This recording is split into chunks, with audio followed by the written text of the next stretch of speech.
Alhamdulillah. Allahumma salli ala sayyidina Muhammad wa ala ali sayyidina Muhammad. Saya kembali lagi cerita Abi Zar atau Abu Zar radhiyallahu anhu, suka lapar untuk melembutkan hati. Bapak Ibu, ada 4 hal melembut hati, membantu khusyuk, dan juga 4 hal yang mengganggu kekhusyuan kita dan mengeraskan hati kita. Yang pertama, yang melembutkan hati kita, sedikit berbicara. Artinya lebih banyak diam daripada berbicara. Malah bicaraannya dia lebih banyak kepada zikir. Sebagaimana saya pernah bawakan cerita salah satu orang tabi'in, namanya Ar-Rabi' bin Khuthaim rahimahullah. Kalau saya bilang tabi'in, itu mereka berjumpa dengan sahabat, tapi tidak berjumpa dengan Rasulullah SAW. Ini Ar-Rabi', Al-Imam Ar-Rabi' bin Khuthaim, gurunya Abdullah bin Mas'ud radhiyallahu anhu, sahabat Rasulullah. Apa sifatnya Imam Rabi' ini? Saking mulia dan luar biasa takwaannya. Kalau kita duduk sama dia 1 tahun, coba bayangkan Bapak Ibu, kita duduk sama dia 1 tahun, dia tidak bakal mulai berbicara. Bapak Ibu terbayangkan? Kalau kita duduk sama dia 1 tahun, dia tidak bakal mulai berbicara, hanya jawab pertanyaan, apa kabar? Baik. Assalamualaikum. Waalaikumsalam. Itu saja. Menurut saya, kalau ada orang seperti ini, dianggap orang itu tidak normal. Pasti dia lagi sakit jiwa kalau dia lebih banyak diam. Tapi kalau ada orang yang enak ngobrolnya, senang berbicaraannya, kalau sama kawan ini enak, ngobrolnya lama, tidak pernah bosan. Padahal isinya dosa. Jadi yang melembutkan hati berbanyak diam dan sedikit berbicara. Malah berbicara kita berhati-hati, tidak berbicara sembarangan. Yang kedua, yang melembutkan hati dan membantu khusyuk, tidak banyak bergaul. Bergaulan, apalagi bergaulan yang enggak jelas. Kemarin ada sekelompok, ya saya namakan kelompok ibu-ibu, satu tim, bukan timnas ya, tapi tim ibu-ibu. Mereka Masya Allah aktif. Kalau soal majlis ta'lim, Masya Allah, soal pengajian, Masya Allah. Tapi kalau mereka sudah sendirian di luar, jauh dari suaminya, berjalan-jalan ke pantai atau ke mall atau ke mana, subhanallah, bukan subhanallah, na'udzubillah, sudah bukan hanya bebas, terlalu bebas. Seolah-olah mereka bukan anak kecil. Mereka sudah dewasa, sudah faham. Mereka masing-masing sudah punya suami, punya anak. Malah pernah di antara mereka, tolong Syekh kasih istri Syekh ikut sama kita. Saya bilang enggak, tidak boleh. Macam ibu-ibu begini, tidak boleh. Saya tidak izinkan istri ikut seperti itu. Jadi kadang-kadang kita tidak berhati-hati dengan gaulan kita. Seolah-olah kita ikut majlis ta'lim, ma'murkan majlis ta'lim, soal gaulan itu urusan lain. Lakum dinukum waliyadin. Ini agama, ini dunia. Ustaz, jangan salah, kita tidak ikut campur di sini. Ini urusan gaulan, senang-senang ke mall, rame-rame. Mana kalau dia berketawa di satu restoran, di ujung restoran kedengaran suaranya. Ini persoalan barangkali Bapak Ibu menjadi sebuah kebiasaan. Tapi tanpa kita sadar, lama-lama kita sebagai pemimpin di rumah, sebagai suami, lama-lama terhilang rasa cemburu, menjadikan istrinya biasa-biasa saja. Dia gampang bergaul. Malah Rasulullah SAW pernah membawa sebuah ancaman hadis. Ada seorang, ya Rasulullah, bagaimana kalau ada orang sebagai ponakan keluarga, hamu itu ponakan, tapi bukan muhrim kan? Apakah dia boleh masuk dalam rumah kita ya Rasulullah? Karena di dalam rumah kita ada anak kita yang sudah besar. Terus dia datang tiba-tiba masuk dalam. Apakah boleh secara bebas? Kata Rasulullah SAW, tidak boleh. Alhamu al-maut. Lebih baik masuk kematian daripada bertemu dengan orang yang bukan muhrim. Tapi karena kita sudah terbiasa, malah kita punya anak dibiarkan. Alasannya apa? Oh, ini bunakannya saja. Bunakan katanya.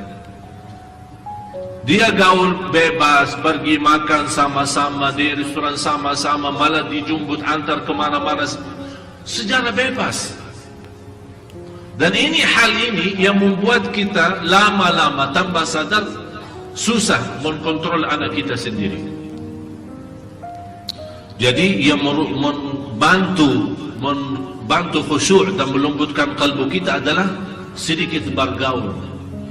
Apalagi bergaul sama orang yang tidak menambah iman kita, malah justru merusak iman kita. Seperti orang begitu kita keluar dari majlis ta'lim, ayo kita jalan. Maaf, saya baru habis pengajian, saya tidak mau ke tempat maksiat. Aduh lah, sudahlah, sebentar aja dong. Astagfirullah. Jadi seolah-olah kemaksiatan itu menjadi sebuah kebiasaan. Akhirnya kita tidak bisa membedakan mana maksiat, mana tidak. Dan ingatlah, keberatan taat, kadang-kadang kalau bertaat kan ada sedikit keberatan kan, agak lemas, tapi kalau kita bermujahadah diri, maksa diri untuk bertaat, kecapian dan keberatan dalam taat itu sebentar, begitu kita dalam proses taat hilang. Tapi tetap pahalanya disimpan, diberikan oleh Allah. Tapi lezatnya maksiat saat kita bermaksiat juga. Begitu kita bermaksiat, kehilangan rasa lezat dan syahwat. Malah begitu kita selesai dosa dan maksiat, merasa diri sudah kecil. Begitu selesai maksiat dan dosa. Tapi walaupun kehilangan lezat maksiat kita, tapi dosanya masih tersimpan, masih dicatat oleh Allah. Berhati-hati. Jadi yang pertama membantu khusyuk dan melembutkan hati kita adalah berbanyak diam.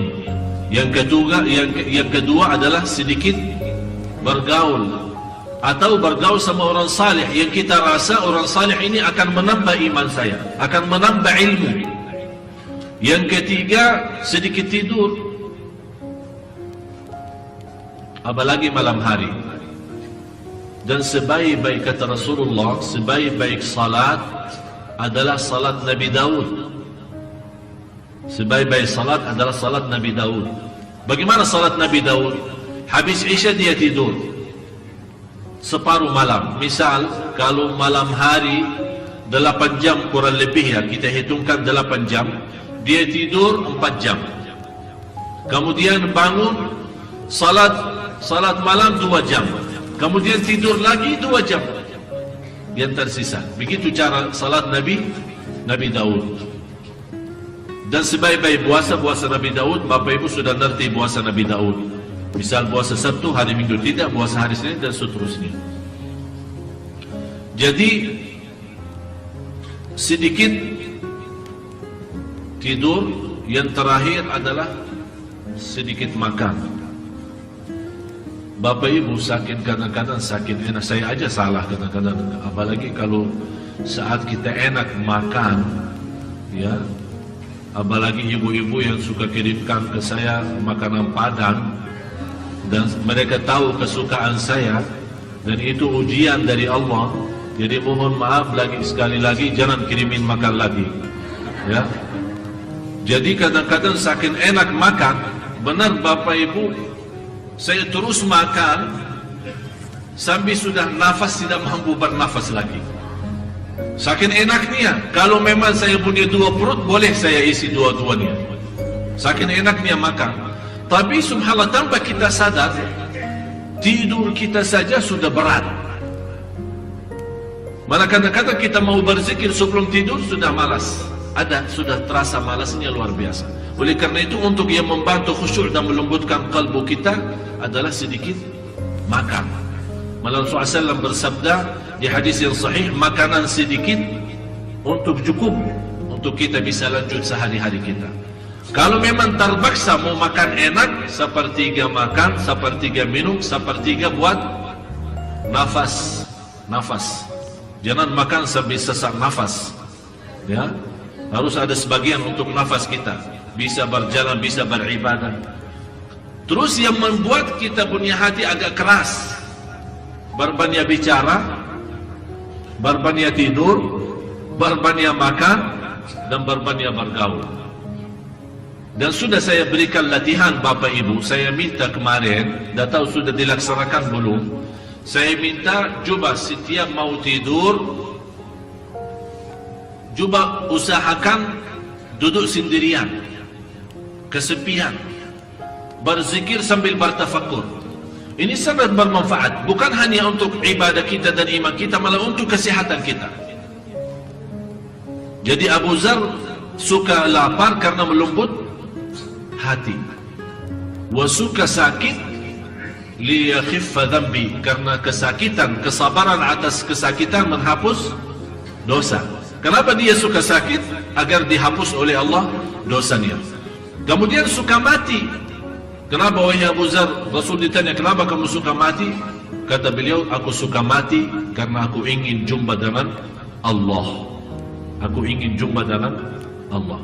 Sekarang pertanyaan saya, dengan ayat ini, setiap jiwa bernyawa akan merasakan mati. Kira-kira kalau kita terpilih untuk mati, apakah sanggup? Ini sekarang Abu Dzar berkata, aku suka mati karena aku ingin jumpa dengan Allah. Sekarang pertanyaan saya, apakah kita ingin jumpa dengan Allah atau malu jumpa dengan Allah? Hah? Ingin, betul, berarti siap.